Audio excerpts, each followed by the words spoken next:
বলেন তোমাদের মধ্যে আমার নবীর আদর্শের মধ্যেই রয়েছে তোমাদের জন্য উত্তম আদর্শ।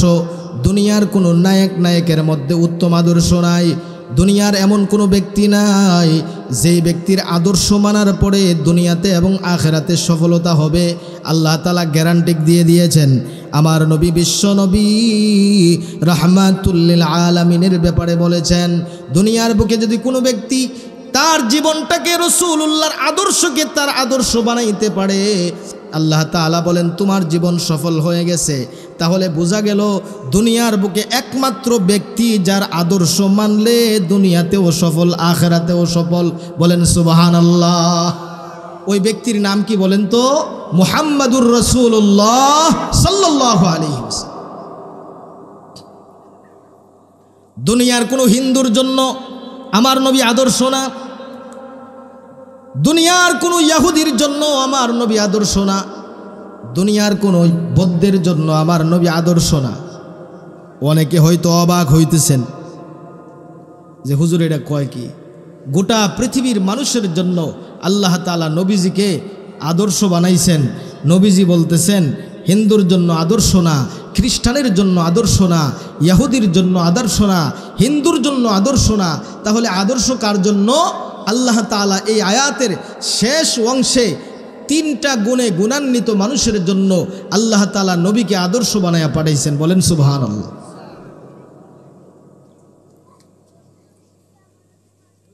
আল্লাহ তাআলা বলেন লিমান কানা ইয়ারজুল্লাহ। এক নাম্বার হচ্ছে যারা আল্লাহকে মানে আল্লাহকে বিশ্বাস করে। এ মুসলমান একটু মনোযোগ দিয়ে কথাগুলো শুনেন। এক নাম্বার হচ্ছে কি বলেন? যেই ব্যক্তি আল্লাহকে আল্লাহ বলে স্বীকার করে। আল্লাহকে কি বলে স্বীকার করে? অনেক মুসলমান আমাদের মধ্যে আছে আল্লাহকে আল্লাহ বলে স্বীকার করে না। শুধু হিন্দু যে আল্লাহকে আল্লাহ বলে স্বীকার করে না বিষয়টা এমন না। মুসলমানদের মধ্যেও শতকরা 80% ভালো করে গণলে 99% মুসলমান আছে যারা আল্লাহকে প্রকৃত অর্থে আল্লাহকে আল্লাহ বলে স্বীকার করে না। বলে কেমনে করে না? আল্লাহকে শুধু আল্লাহ বলে। আল্লাহ সবচাইতে বড়, আল্লাহ দুনিয়ার সমস্ত ক্ষমতা একমাত্র বলেন কার? জোরে কন্যা কার? সবাই এই কথা বিশ্বাস করেন কিনা? জোরে কন্যা দিয়ে আপনারা সবাই বলেন না আল্লাহ সমস্ত ক্ষমতার উৎস কিনা? বলেন। আল্লাহ তাআলা যদি সমস্ত ক্ষমতার উৎস হয় এই অর্থে আমরা সবাই আল্লাহকে মানি, এরা চরম সত্য কথা। এখন অনেকে মনে করে আল্লাহকে আল্লাহ বইলা স্বীকার করি, কিন্তু আল্লাহ সন্তান দেওয়ার ক্ষমতা রাখে না। আসেন এমন লোক? বলে না হুজুর এমনি কয় না, আল্লাহ সন্তান দেওয়ার ক্ষমতা রাখে না এইভাবে কয় না। বলে কেমনে কয়? বলে আল্লাহ তাআলার কাছে মসজিদে নামাজ পড়া কয় না আল্লাহ আমার একটা ছেলে সন্তান দরকার, আমার একটা মেয়ে সন্তান দরকার, আল্লাহ আমার সন্তানই হয় না, যে কোনো একটা দৌ। আল্লাহর কাছে এইভাবে বলে না, বরং বাবার কাছে গিয়ে কয় বাবা একটা সন্তান দৌ। বলেন তো দেখি এটা কি হিন্দু গিয়ে কইছে না মুসলমান? আরে জোরে কন্যা দিয়ে আপনারা ডরাইতেছেন নাকি আপনারা? জোরে কন্যা কেন? এটা কে কয়? এটা কোনো ইহুদি কয় না। বাবার দরবারে গিয়ে কোনো ইহুদি কয় না। কে কয়? মুসলমান। কোন মুসলমান? যেই ব্যক্তি আল্লাহকে আল্লাহ বইলা স্বীকার করে, ওই ব্যক্তি আল্লাহ বলতে কি বুঝে এটা সে নিজেও বুঝে না। এই মাহফিল থেকে অনেকেই আমার সাথে প্রতিজ্ঞা করবে নবীকে মহব্বত করি, এতে কোনো সন্দেহ নাই। কিন্তু মাহফিল থেকে বাড়িতে যাওয়ার পরে সেলুনের মধ্যে বসে বলবে ভাই, সেলুনের চেয়ারের মধ্যে বসে বলবে তোয়ালিটা লাগাও, চেহারার মধ্যে ভালো একটা পারফিউম লাগাও, লাগায়া ভালো করে এই দাড়িগুলোকে চেষে চেষে আমার মুখটাকে পরিষ্কার করে দাও, চেহারাটাকে ফর্সা করে দাও। আল্লাহর হাবিব সাল্লাল্লাহু আলাইহি ওয়াসাল্লাম বলেন, যেই ব্যক্তি চেহারার মধ্যে হুর লাগায়া দাড়ি কাটলো, ওই ব্যক্তি যেন এক একটা দাড়ি কাটলো না, সে যেন আমি নবীর কলিজার মধ্যে খুর লাগায়া দিল। বলেন নাউজুবিল্লাহ। অথচ এতক্ষণ পর্যন্ত আপনি আমার সাথে ওয়াদা করেছেন, একটুটা কমায় দেন, আমার সাথে আপনি ওয়াদা করেছেন আপনি নবীকে ভালোবাসেন, এতে কোনো সন্দেহ নাই। নবীর পক্ষে যদি আমি এখন আপনাকে ডাক দেই তাহলে রাস্তার মধ্যে গিয়া নবীর পক্ষে লড়াই করবেন, এতেও কোনো সন্দেহ নাই।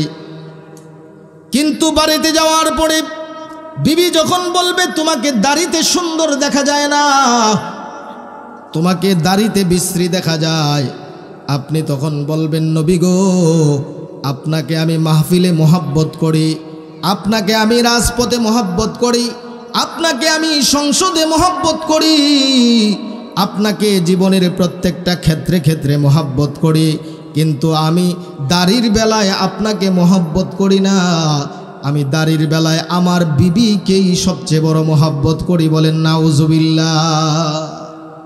দাড়ির ক্ষেত্রে আমি আপনাকে ভালোবাসি না, আমি ভালোবাসি আপনাকে সব ক্ষেত্রে, কিন্তু দাড়ি রাখার ক্ষেত্রে আপনাকে আমি ভালোবাসি না। হযরতে উমর ইবনুল খাত্তাব রাদিয়াল্লাহু তাআলা আনহু আল্লাহর হাবিবের সামনে একদিন দাঁড়িয়ে আছেন। উমর ইবনুল খাত্তাব নবীর কাছে গিয়ে বললেন, ইয়া রাসূলুল্লাহ, ইয়া হাবিবাল্লাহ, ওগো নবীজি আমি আপনাকে ভালোবাসি। আল্লাহর হাবিব বললেন, ও উমর, বুঝে শুনে বলো তুমি ভালোবাসো কিনা। ইয়া রাসূলুল্লাহ, বুঝে শুনেই বলেছি আপনাকে ভালোবাসি, কোনো সন্দেহ নাই। আল্লাহর হাবিব বললেন, উমর, তোমার জীবনের চাইতে বেশি ভালোবাসতে পারছো কিনা দেখো। ইয়া রাসূলুল্লাহ, নিজের জীবনের চাইতে ভালোবাসতে পারি নাই, তবে ইয়া রাসূলুল্লাহ একটা মুহূর্ত সময় আমাকে দেন, আমি একটু ভেবে চিনতে বলি আমার জীবনের চাইতে আপনাকে বেশি ভালোবাসতে পারবো কিনা। বলেন আল্লাহু আকবার, জোরে বলেন আল্লাহু আকবার। মুহূর্তের মধ্যেই মুখটা ফিরায়া আল্লাহর হাবিবের সামনে আইসা বলে, ইয়া রাসূলুল্লাহ, ইয়া হাবিবাল্লাহ, ওগো নবীজি, আল্লাহর কসম করে বলি, আল্লাহর কসম করে বলি, যে আল্লাহর হাতে আমার জীবন এবং মরণ, ওই আল্লাহর কসম করে বলি গো নবী, আমার জীবনের চাইতে আপনি নবীকে আমি বেশি মোহাব্বত করি। বলেন সুবহানাল্লাহ। ইয়া রাসূলুল্লাহ, আপনি যদি এই মুহূর্তে আমার জীবনটাকে বিলীন করার জন্য আপনি পারমিশন দেন, আমি উমরের জীবনটাকে রাস্তায় বিলীন করতে একটা মুহূর্ত দেরি করব না। আল্লাহু আকবার। কি ঈমান ছিল সাহাবায়ে কেরামের। আল্লাহর হাবিবের বিরুদ্ধে যখন কাফের বেঈমানেরা যখন আল্লাহর হাবিবের বিরুদ্ধে কথা বলে, তখন দুনিয়ার সমস্ত মুসলমানের গায়ের মধ্যে আগুন লেগে যায়। অনেক দাড়ি চাষা ছেলেদেরকেও দেখা যায় আল্লাহর হাবিবের জন্য পাগল পারা হয়ে যায়, চোখ থেকে ঝর্ণার মতো পানি পড়ে, বলে ভাই কান্দো কেন? হুজুর, আমার হাবিবুল্লাহর বিরুদ্ধে সে কথা বলেছেন, নবীর দাড়ি মুবারকের বিরুদ্ধে কথা বলেছেন, আমার নবীর চরিত্রের বিরুদ্ধে কথা বলেছেন। সে আমার নবীর চরিত্রের বিরুদ্ধে কথা বলে নাই, সে আমার কলিজার মধ্যে আঘাত করেছে, এই জন্য আমি কান্দি। বলে যদি প্রশ্ন করি, তাহলে নবীকে যদি এতই মোহাব্বত করো, তাহলে তোমার চেহারার মধ্যে দাড়িটা নাই কেন বলো? বলে হুজুর দাড়ি রাখতে পারছি না।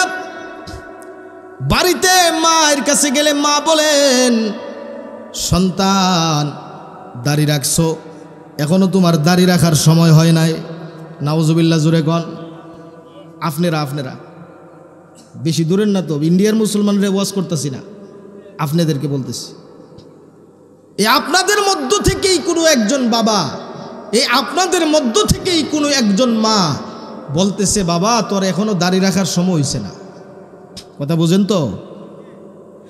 বলেন তো দেখি, যেই সন্তান দাড়ি চেহারার মধ্যে উঠার কারণে সন্তান দাড়ি রাখতে চায়, আপনি বলেন বাবা তোর দাড়ি রাখার সময় হয় নাই, বলেন তো দেখি এই ছেলেটা কি গর্ভ থেকে দাড়ি নিয়ে আসছে নাকি 15 বছর পরে দাড়ি উঠছে? জোরে কন্যা দিয়ে আপনারা ওয়াজ বুঝতেছেন তো? ফিসের তারা বুঝেননি? বুঝলে একটু হা না কয়েন লোকে। বলেন তো দেখি এই সন্তানটা কি মায়ের গর্ভ থেকে দাড়ি সাথে নিয়ে আসছে নাকি প্রাপ্ত বয়স্ক হওয়ার পরে তার চেহারায় দাড়ি আসছে? বলেন। আচ্ছা বলেন তো দেখি তার চেহারায় কখন দাড়ি আসবে, কখন তার চেহারায় দাড়ির প্রয়োজন, এটা আপনি বুঝেন, আমি বুঝি, নাকি আমার আল্লাহ ভালো জানেন? তাহলে আল্লাহ যখন তাকে চেহারার মধ্যে দাড়ি দেওয়াটা তার জন্য ভালো মনে করছেন, তখনই আল্লাহ তার চেহারার মধ্যে দাড়ি লাগাইয়া দিছেন। 15 বছরের আগে 10 বছরের মাথার তো তার চেহারার মধ্যে দাড়ি ছিল না, 9 বছরে ছিল না, 8 বছরে ছিল না, 5 বছরে ছিল না। যখন প্রাপ্তবয়স্ক হলো তখন তার চেহারার মধ্যে দাড়ি গজিয়েছে। এটা আমি আপনি দাড়িগুলো গজিয়ে দেয় নাই, বাবা মা দেয় নাই, সমাজের সর্দার মাতাব্বর দেয় নাই, কোনো মেয়ে ছেলে দেয় নাই, একমাত্র আল্লাহর তরফ থেকে হুকুম এসেছে। এখন সে প্রাপ্তবয়স্ক হয়েছে, তার চেহারার মধ্যে দাড়ি দরকার। বলেন তো দেখি এই দাড়িগুলো গজিয়েছে কে? এখন আল্লাহ তাআলা বুঝছেন 15 বছর পরে দাড়ি ওঠার সময় হয়েছে, অতএব এখন তাকে দাড়ি দেওয়া দরকার। এখন মনে করেন বাবা মা কইতেছে তোর এখন দাড়ি রাখার সময় হয়েছে না। বলেন তো দেখি এই বাবা মা আল্লাহর চেয়ে একটু বেশি বুঝছে না কম বুঝছে? জোরে কন্যা দিয়ে আপনারা বেশি বুঝছে না কম বুঝছে?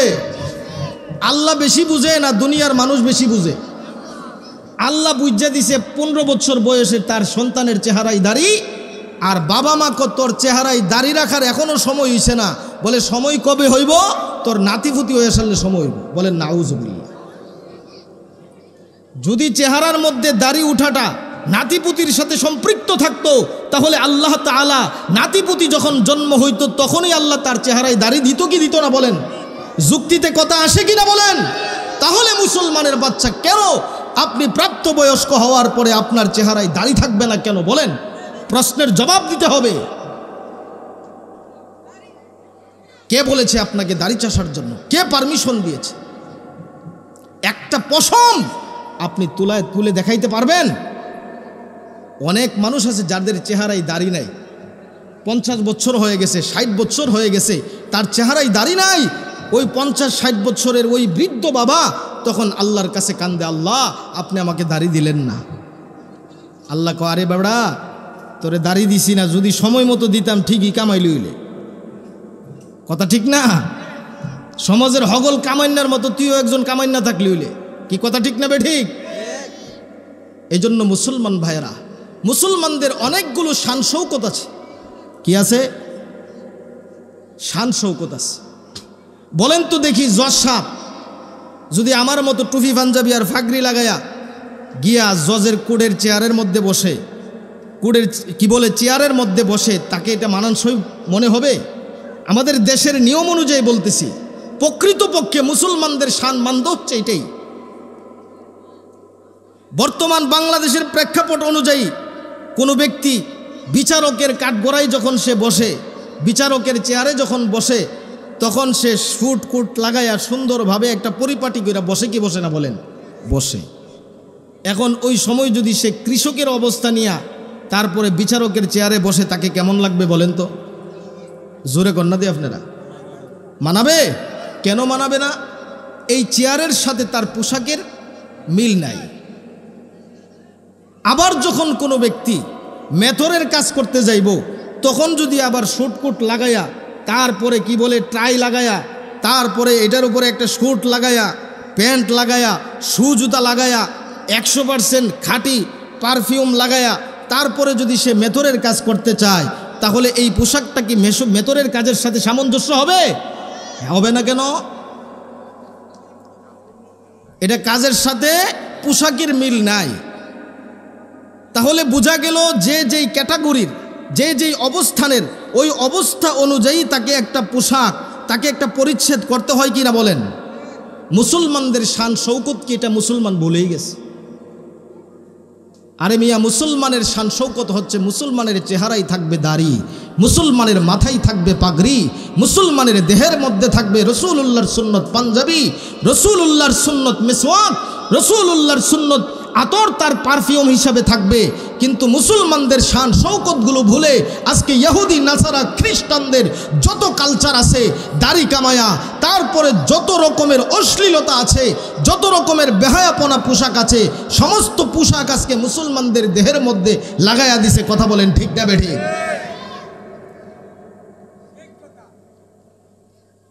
মুসলমান ভাইয়েরা একটু মনোযোগ দিয়ে কথাগুলো শুনবেন। একটা বিচারক যদি তার বিচারালয়ের মধ্যে, তার সিংহাসনের মধ্যে, তার বিচারের গদির মধ্যে বসলে ওই বিচারকের বিচারের গদিটার মধ্যে বসার জন্য নির্দিষ্ট একটা পোশাক আছে, নির্দিষ্ট একটা ইউনিফর্ম আছে। তদ্রূপভাবে মুসলমানদের একটা ইউনিফর্ম আছে, যেই ইউনিফর্মটা দেখলে তাকে সহজেই বোঝা যাবে একজন সে মুসলমান। একজন হিন্দুকে যখন আপনি তাকান, হিন্দুর শরীরের মধ্যে দেখবেন একটা সাদা ধুতি পরা আছে, মাথাটা কামানো আছে, মাথার মধ্যখানে কিছু চুল বেঁধে একটা এরকমভাবে বেঁধে রাখছে। এটাকে সহজে দেখলেই বোঝা যায় এটা হিন্দু। কথা ঠিক না বেঠে? বৌদ্ধদেরকে দেখলে তাদের শরীরের মধ্যে এক ধরনের একটা বিশিষ্ট কালারের, একটা বিশেষ কালারের একটা পোশাক আছে, ধুতির মতোই দেখতে, শরীরের অর্ধেকটা খোলা দেখা যায়। তার পোশাক দেখলেই বোঝা যায় এটা কি বৌদ্ধ। খ্রিস্টানদেরও একটা মাথায় টুপি আছে, আছে না নাই? জোরে কন্যা দিয়ে আপনারা। ইহুদিদেরও একটা মাথার টুপি আছে। বলেন তো, ইহুদিদের মাথার টুপি আর মুসলমানদের মাথার টুপি কি দেখতে এক? তাদের টুপিগুলো দেখলেই বোঝা যায় এটা খ্রিস্টান ধর্মের, এটা ইহুদি ধর্মের, এটা হিন্দু ধর্মের, এটা বৌদ্ধ ধর্মের। এইভাবে প্রত্যেকটা ধর্মের মানুষের পোশাক দেখলে যদি সে নির্ণয় করতে পারে এটা হিন্দু ধর্ম, এটা বৌদ্ধ ধর্ম, তাহলে মুসলমানদের পোশাক দেখলে বোঝা যাবে না কেন যে এটা মুসলমান? কথা ঠিক যাবে ঠিক? মুসলমানের বাচ্চা একটা বাজারের মধ্যে চলে, হিন্দুর ছেলের সাথে চলতেছে, তাকে দেখলে মনেই হয় না সে কি আসলে মুসলমানের সন্তান নাকি হিন্দুর সন্তান। বাচ্চা আপনি আনতারতেন না। কথা ঠিক না বেশি? কথাগুলো খারাপ লাগতেছে মনে হয়, বেশি উচিত কয়ে লাইতেছি নাকি? কথা বলার দরকার আছে না নাই?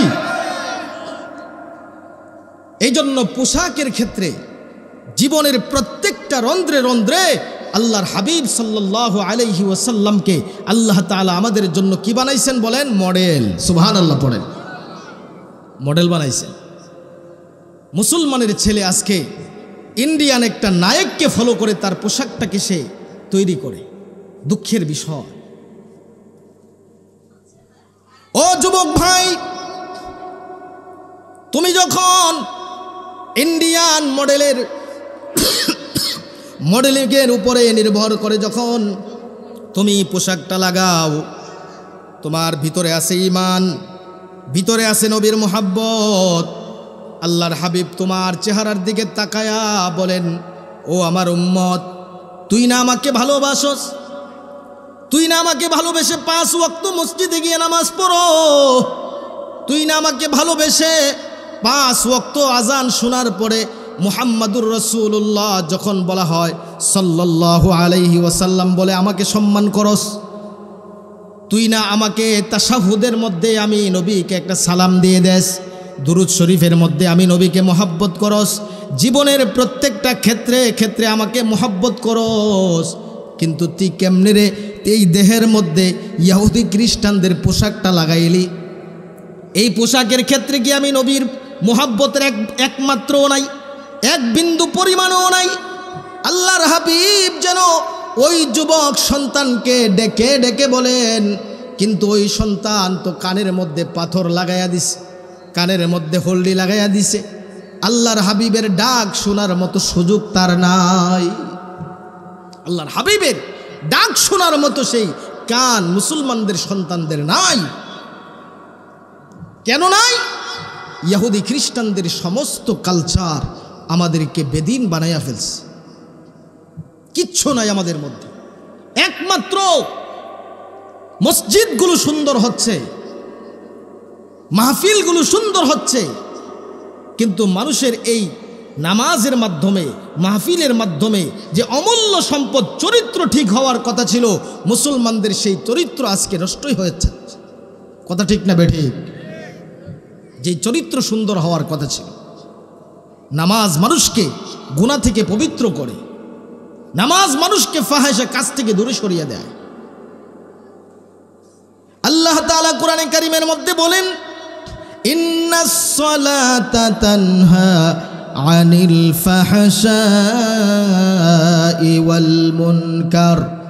আল্লাহ তাআলা বলেন, নামাজ হচ্ছে এমন একটা মেডিসিনের নাম, নামাজ হচ্ছে এমন একটা ঔষধের নাম, নামাজ হচ্ছে এমন একটা মেডিসিনের নাম, যে মেডিসিনটা খাওয়ার পরে দুনিয়ার মানুষ তখন আর মিথ্যা কথা বলতে পারে না, দুনিয়ার মানুষ তখন আর বাইয়ের হক ঠগায়া বাইরা খাইতে পারে না, দুনিয়ার মানুষ তখন আর প্রতিবেশীকে ঠগাইতে পারে না, স্ত্রীকে ঠগাইতে পারে না, সন্তানকে ঠগাইতে পারে না, আবার সন্তান হলে বাবাকে ঠগাইতে পারে না, নেতা হলে তার কর্মীদেরকে ঠগাইতে পারে না, কর্মী হলে নেতাকে ঠগাইতে পারে না, রাষ্ট্রপ্রধান হলে তার জনগণকে ঠগাইতে পারে না, আর জনগণ হলে রাষ্ট্রপ্রধানকে ঠগাইতে পারে না। অর্থাৎ যেই ব্যক্তি নামাজ আদায় করবে, যেই ব্যক্তি আল্লাহর হুকুম নামাজের সাথে সম্পৃক্ত তার জীবনটাকে করবে, আল্লাহ তাআলা বলেন ওই ব্যক্তির জীবনে কোনো দিন কোনো মুমিনের আলামতের দ্বারা, কথার দ্বারা, কাজের দ্বারা কোনো দিন অন্য মুসলমান কষ্ট পাবে না। সুবহানাল্লাহ পড়েন। এই জন্য মুসলমান ভাইয়েরা, আমি আপনাদেরকে যে কথাটা মূলত বুঝাইতেছিলাম, প্রথমে আপনাদের কাছে আমি ক্ষমা চেয়ে নিয়েছি যে আসলে আমরা এলাকার হুজুর, এই যে ছেলেগুলো কত বড় বেয়াদব, চিন্তা করছেন কত বড় বেয়াদব হলে তারা এরকম করতে পারে।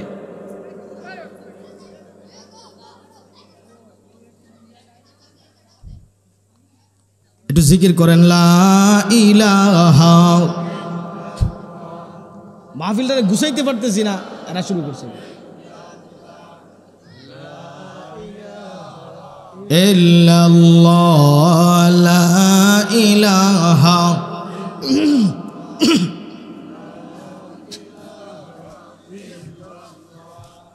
লা ইলাহা লা ইলাহা। হায়াতের মালিক যে আল্লাহ, মৌতের মালিক সে আল্লাহ, লা ইলাহা জোড়ে লা ইলাহা, ও লা ইলাহা লা ইলাহা ইল্লাল্লাহু মুহাম্মাদুর রাসূলুল্লাহ। পড়েন সাল্লাল্লাহু আলাইহি ওয়াসাল্লাম। আমি বুঝাইতেছিলাম, আমার মূল আলোচনার দিকে আমি ফিরে যাই। আল্লাহ তাআলা বলতেছেন, তোমাদের মধ্যে এমন একজন ব্যক্তিকে পাঠানো হয়েছে, যেই ব্যক্তির আদর্শের মধ্যেই রয়েছে তোমাদের জন্য চূড়ান্ত সফলতা। আল্লাহ তাআলা বলেন, লাকাদ কানা লাকুম ফি রাসূলিল্লাহি উসওয়াতুন হাসানাহ। আল্লাহ তাআলা বলেন, তোমাদের মধ্যে আমার নবীর আদর্শের মধ্যেই রয়েছে তোমাদের জন্য উত্তম আদর্শ। দুনিয়ার কোনো নায়কের মধ্যে উত্তম আদর্শ নাই, দুনিয়ার এমন কোনো ব্যক্তি নাই যেই ব্যক্তির আদর্শ মানার পরে দুনিয়াতে এবং আখেরাতে সফলতা হবে। আল্লাহ তাআলা গ্যারান্টি দিয়ে দিয়েছেন। আমার নবী বিশ্ব নবী রাহমাতুল লিল আলামিনের ব্যাপারে বলেছেন, দুনিয়ার বুকে যদি কোনো ব্যক্তি তার জীবনটাকে রাসূলুল্লাহর আদর্শকে তার আদর্শ বানাইতে পারে, আল্লাহ তাআলা বলেন তোমার জীবন সফল হয়ে গেছে। তাহলে বোঝা গেল দুনিয়ার বুকে একমাত্র ব্যক্তি যার আদর্শ মানলে দুনিয়াতেও সফল, আখিরাতেও সফল। বলেন সুবহানাল্লাহ। ওই ব্যক্তির নাম কি বলেন তো? মুহাম্মাদুর রাসূলুল্লাহ সাল্লাল্লাহু আলাইহি ওয়াসাল্লাম। দুনিয়ার কোনো হিন্দুর জন্য আমার নবী আদর্শ না, দুনিয়ার কোনো ইহুদির জন্য আমার নবী আদর্শ না, দুনিয়ার কোনো বৌদ্ধের জন্য আমার নবী আদর্শ না। অনেকে হয়তো অবাক হইতেছেন যে হুজুর এটা কয় কি? গোটা পৃথিবীর মানুষের জন্য আল্লাহ তাআলা নবীজিকে আদর্শ বানাইছেন। নবীজি বলতেছেন হিন্দুর জন্য আদর্শ না, খ্রিস্টানের জন্য আদর্শ না, ইহুদির জন্য আদর্শ না, হিন্দুর জন্য আদর্শ না, তাহলে আদর্শ কার জন্য? আল্লাহ তাআলা এই আয়াতের শেষ অংশে 3টা গুণে গুণান্বিত মানুষের জন্য আল্লাহ তাআলা নবীকে আদর্শ বানায়া পাঠাইছেন। বলেন সুবহানাল্লাহ।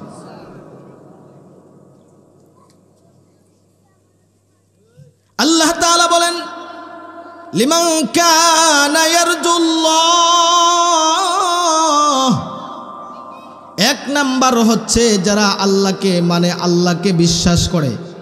এ মুসলমান, একটু মনোযোগ দিয়ে কথাগুলো শুনেন। 1 নাম্বার হচ্ছে কি বলেন? যেই ব্যক্তি আল্লাহকে আল্লাহ বলে স্বীকার করে। আল্লাহকে কি বলে স্বীকার করে? অনেক মুসলমান আমাদের মধ্যে আছে আল্লাহকে আল্লাহ বলে স্বীকার করে না। শুধু হিন্দু যে আল্লাহকে আল্লাহ বলে স্বীকার করে না, বিষয়টা এমন না। মুসলমানদের মধ্যেও শতকরা 80% ভালো করে গণলে 99% মুসলমান আছে যারা আল্লাহকে প্রকৃত অর্থে আল্লাহকে আল্লাহ বলে স্বীকার করে না। বলে কেমনে করে না?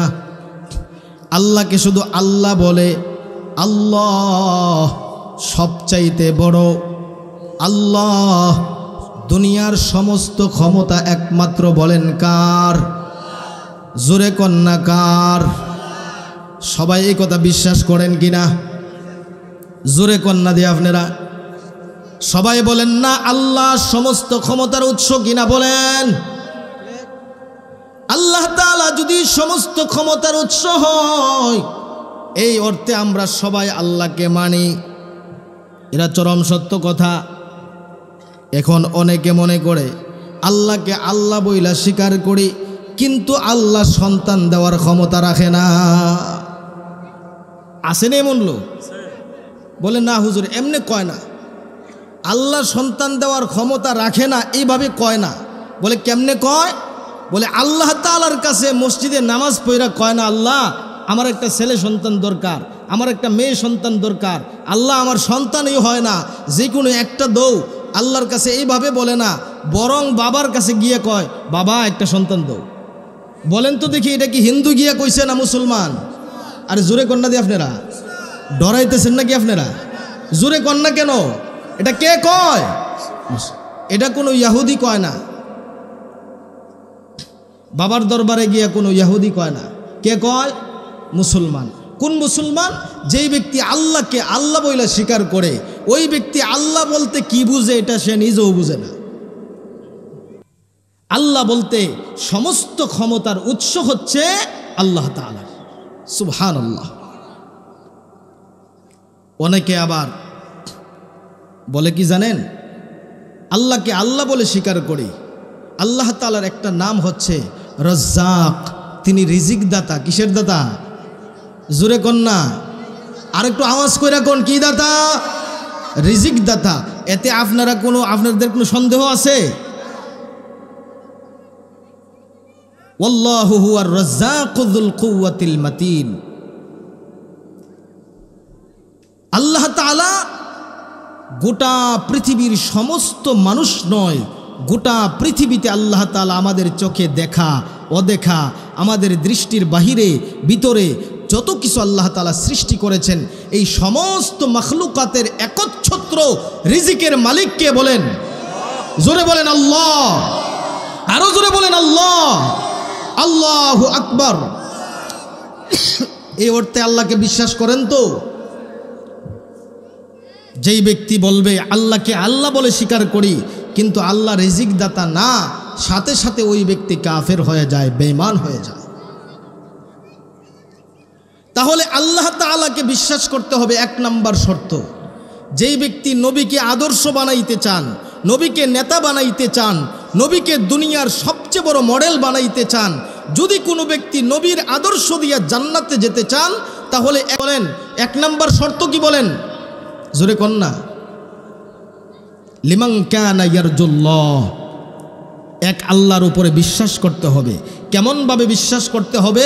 আল্লাহ তাআলার গুণবাচক কিছু নাম আছে। কয়টা নাম বলেন? গুণবাচক 99টা নাম। এই 99টা নামের 99টা অর্থ আছে। যেমন আল্লাহ রাজ্জাক, তিনি হচ্ছেন রিজিকদাতা। তিনি হায়াতদাতা, তিনি মউতদাতা, তিনি সমস্ত ক্ষমতার উৎস। সর্বগুণে আল্লাহ তাআলাকে আল্লাহ বলে স্বীকার করতে হবে। আল্লাহ তাআলার অসংখ্য গুণের অধিকারী, অসংখ্য অগণিত গুণের অধিকারী, সমস্ত গুণ সহকারে আল্লাহকে বিশ্বাস করতে হবে। আল্লাহ তাআলার অসংখ্য গুণ থেকে একটা গুণও যদি কোনো ব্যক্তি অস্বীকার করে, জেনে হোক না জেনে হোক, ওই ব্যক্তি সাথে সাথে কি হয়ে যাবে বলেন? কাফের। তাহলে সর্বগুণে আল্লাহ তাআলাকে আল্লাহ বলে স্বীকার করতে হবে। আল্লাহ সমস্ত ক্ষমতার মালিক। আমরা যদি বলে আল্লাহকে আল্লাহ বলে মানি, যদি এই কথা বলার পরে বলে দেশ দুনিয়া হচ্ছে আল্লাহর, আইন চলবে মানুষের, এই কথা বলার সাথে সাথে সে কি হয়ে যায়? আরে জোরে কন্যা দি কেন? আবার কিছু কিছু লোক আল্লাহরে গালি দেয়, আল্লাহর বলে আল্লাহ বলে ফকির হয়ে গেছে, বলেন নাউজুবিল্লাহ। জোরে কন্যা দিয়ে আপনারা কনিয়া নাকি সময় আল্লাহ ফকির হয়ে গেছে, বলেন না নাউজুবিল্লাহ। আল্লাহর দন রসুলকে দিয়া আল্লাহ গেছেন খালি হইয়া। ওন আপনি কার কাছে চাইবেন? কোন আপনি তো তাহাজ্জুদে গিয়া কান দেন, আল্লাহ তুমি আমার শব্দ। হে বাড়ার কথা বিশ্বাস করলে তো আপনার আল্লাহ তো ফকির। নাউজুবিল্লাহ বলেন। আল্লাহ মাফ করুক আমাদেরকে, বলেন নাউজুবিল্লাহ। আল্লাহর দন রসুলকে দিয়া আল্লাহ গেছে খালি হইয়া, রসুলের দন খাজাইকে দিয়া রসুল গেছে খালি হইয়া, রসুলের দন খাজাই পায়া বসে আছে আজমিরে, কেউ ফিরে না খালি হাতে বাবারে তোর দরবারে, বলেন নাউজুবিল্লাহ। আল্লাহর সমস্ত সম্পত্তি, আল্লাহর যত খাজানা ছিল সব খাজানা নিয়ে গেছে কোথায় বলেন? আজমির শরীফ। এখন বাংলাদেশও নাই, ইন্ডিয়াও নাই। ইন্ডিয়া আছে, কথা ঠিক না? বাংলাদেশ নাই, সৌদি আরব সহ গোটা বিশ্বের কোথাও আল্লাহর খাজানা নাই। সব খাজানা কোথায় আছে বলেন? আজমির শরীফ। তাহলে তার কথা মতো তো এখন সমস্ত মুসলমান আজমির শরীফে গিয়ে আল্লাহর কাছে চাইতে হবে, এছাড়া দুসরা কোনো রাস্তা আছে? এগুলা হচ্ছে মানুষের চিন্তাধারা, বলেন নাউজুবিল্লাহ। সূক্ষ্মভাবে মানুষদের ইমানকে ধ্বংস করছে। মুসলমানদের সরল মনা মুসলমানদের ইমানকে ধ্বংস করে তারা জাহান্নামী বানায়া দিচ্ছে, বলেন ঠিক কিনা? ইমান চোরদের থেকে নিজেদের ইমানকে বাঁচাইতে হবে, ইমানকে বাঁচাইতে হবে।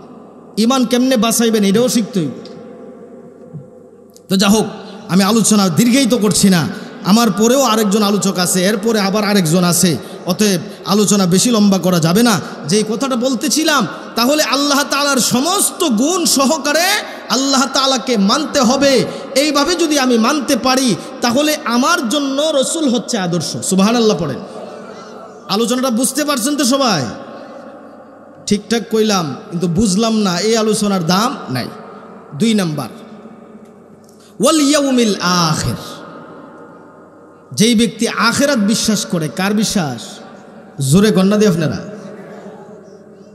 আখিরাত আপনারা বিশ্বাস করেননি সবাই?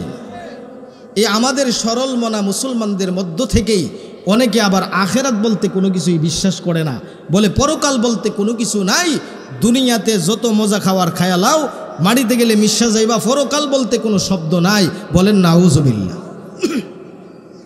অথচ আল্লাহ তাআলা কোরআনে কারীমের এক আয়াতের মধ্যে আমাদেরকে শিক্ষা দিয়েছেন, প্রত্যেক মৃত্যু ব্যক্তিকে যখন আমরা কবরস্থ করি, যখন কবরে রাখি, তখন আমরা এই আয়াতটা পড়েই তাকে কবরে রাখি।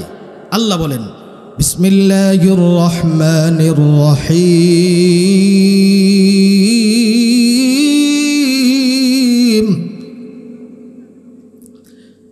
মিনহা খলাকনাকুম ওয়া ফিহা নুঈদুকুম ওয়া মিনহা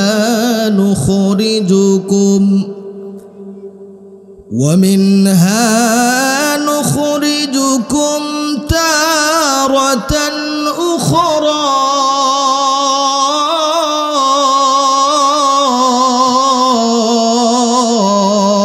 বলেন আল্লাহ। যেই মাটি থেকে তোমাকে সৃষ্টি করা হয়েছে, এই মাটিতেই তোমাকে কি করা হবে? কথা কন্যা দিয়ে আপনারা দাফন করা হবে। করা হয় কি না? এই মাটি থেকেই আল্লাহ আমাদেরকে সৃষ্টি করেছেন, এই কথা সত্য কি না? জোরে কন্যা দিয়ে আপনারা। আবার এই মাটিতেই যে আবার আল্লাহ তাআলা আমাদেরকে দাফন ঘটানোর মাধ্যমে মাটির সাথে মিশিয়ে দেন, এই কথাটা আপনাদের বুঝে আসছে কিনা? আল্লাহ তাআলা আবার আমাকে এই কবর থেকেই উঠায়া হাসরের ময়দানে আল্লাহ তাআলার সামনে আমাদেরকে আবার হিসাবের জন্য দাঁড় করাবেন, এই কথাটা সত্য কিনা বলেন? দুইটা কথা বিশ্বাস হয়েছে। প্রথম, এক নাম্বার হচ্ছে এই মাটি থেকে আল্লাহ আমাদেরকে বানাইছেন, দুনিয়াতে আসছি, আমরা চোখের দৃষ্টি দিয়ে দেখতেছি, আমরা দুনিয়া থেকে আবার কবর জগতে চইলা যাইতেছি, কবর জগতে যাওয়ার পরে মাটির সাথে মিশে যাইতেছি, এই দুইটা কথা আমাদের বিশ্বাস হয়েছে।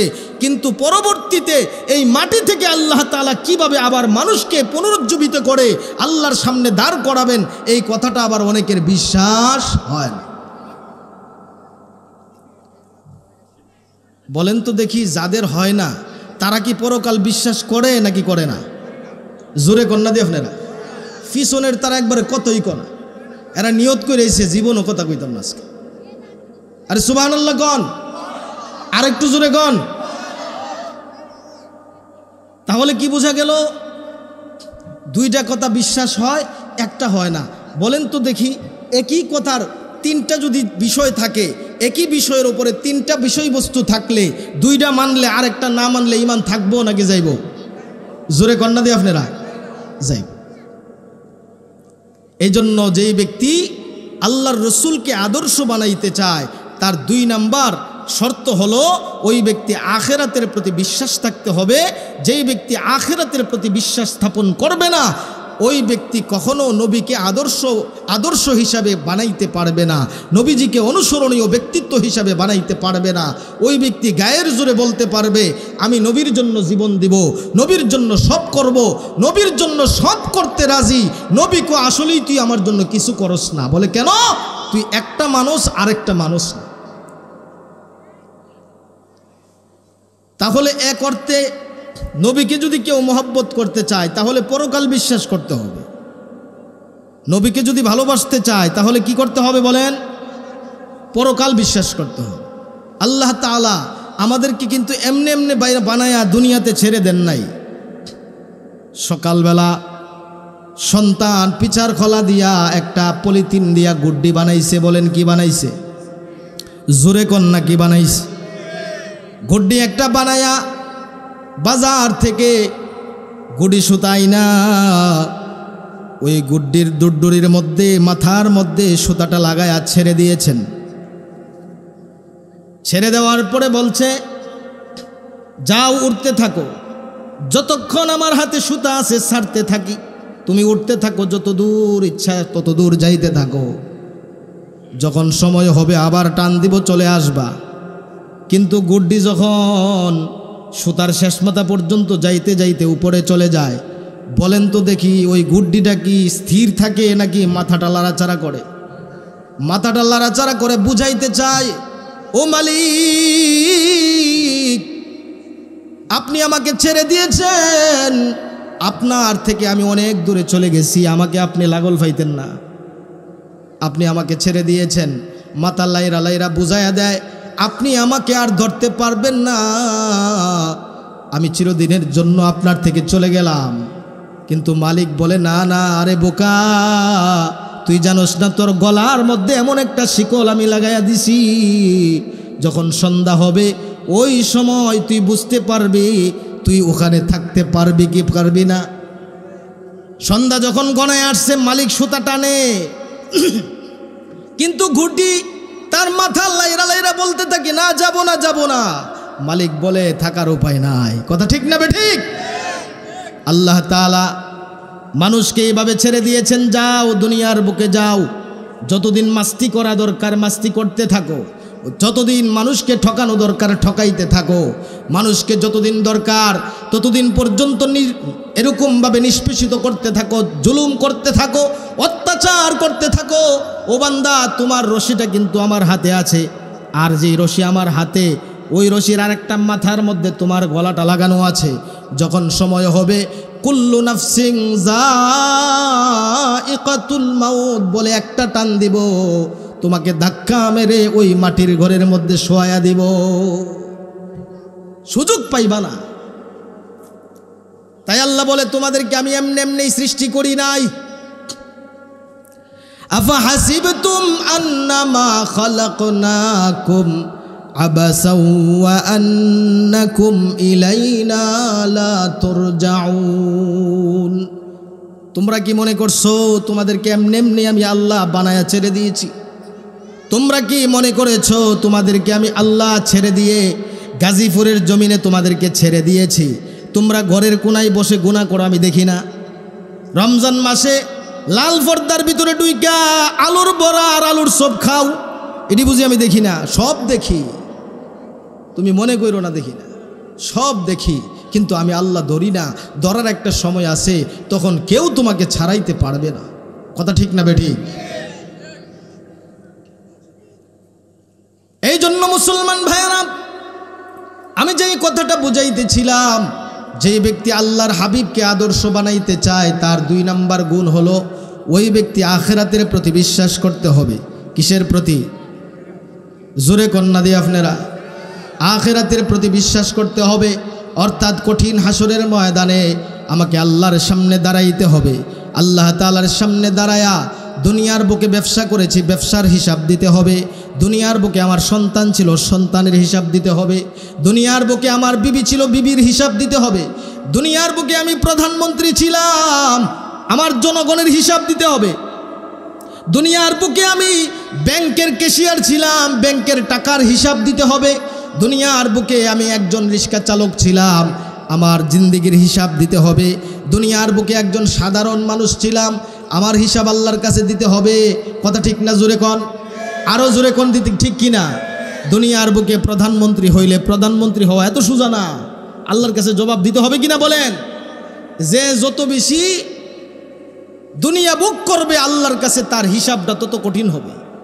যে দুনিয়ার আরাম আয়েশ যত কম ভোগ করবে আল্লাহর কাছে তার হিসাবটা তত, জোরে কন্যা দি, বুঝেন না সোজা কথা?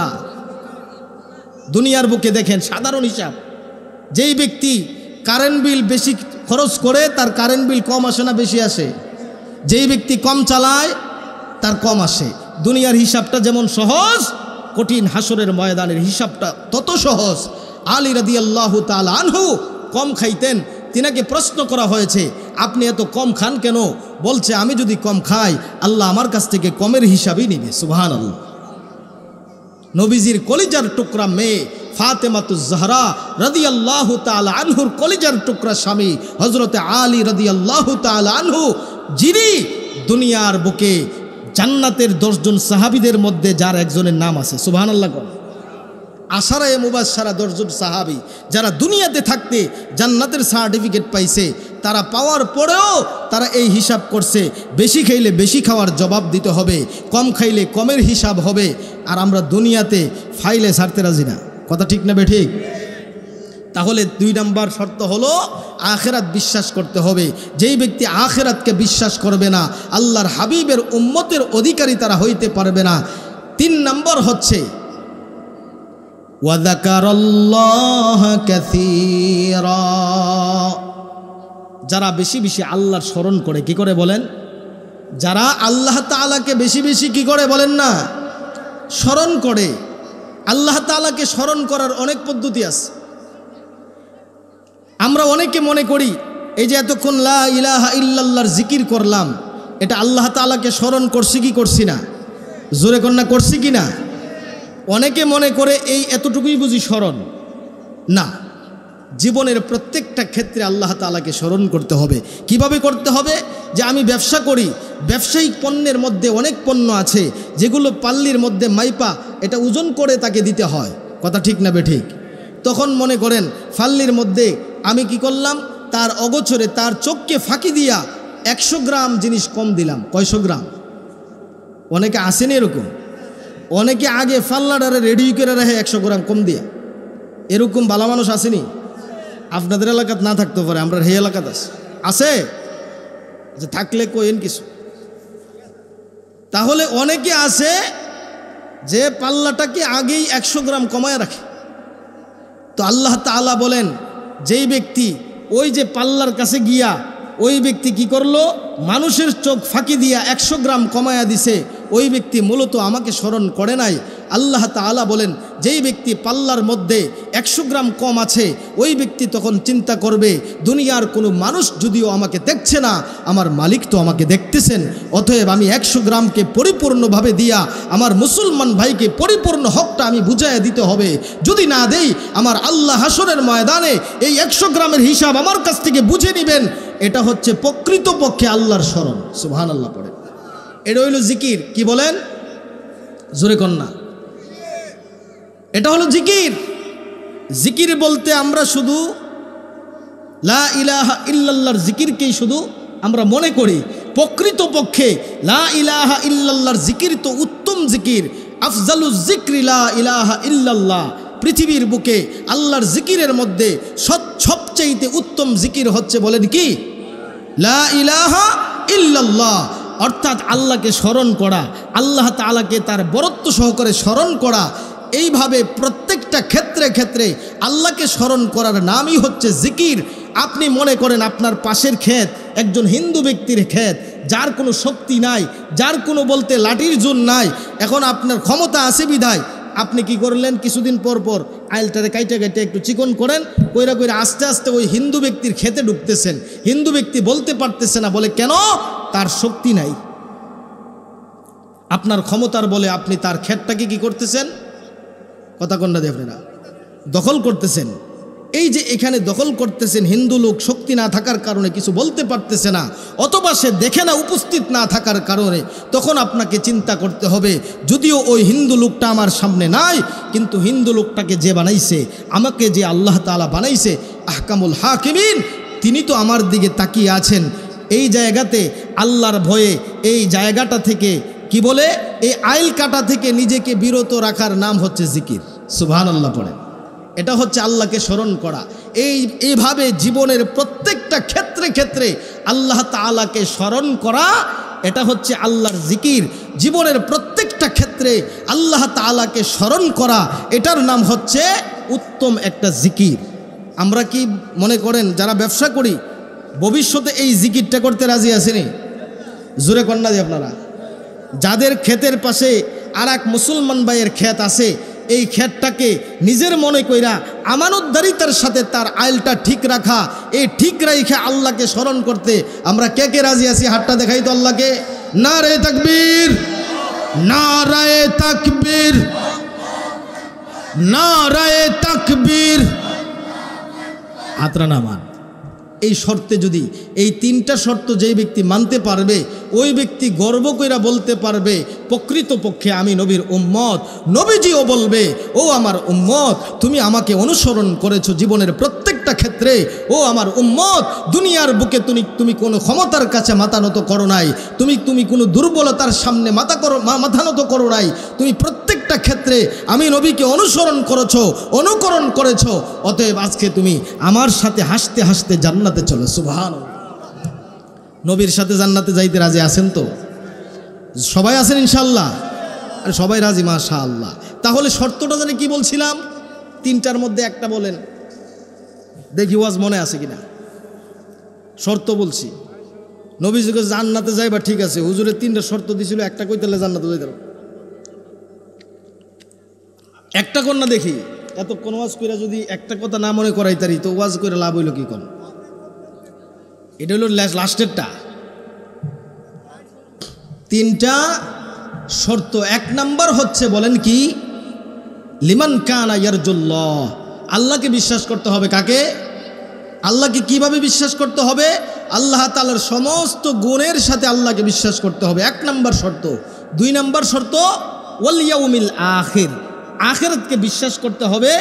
3 নাম্বার হচ্ছে ইয়াযকুরুল্লাহ, আল্লাহ তাআলার জিকির, অর্থাৎ আল্লাহকে বেশি বেশি স্মরণ করতে হবে। এই 3টা গুণ থাকলে জানি কি হয়? নবীজির আদর্শবান উম্মত হওয়ার জন্য এই 3টা শর্ত দরকার। কয়টা বলেন?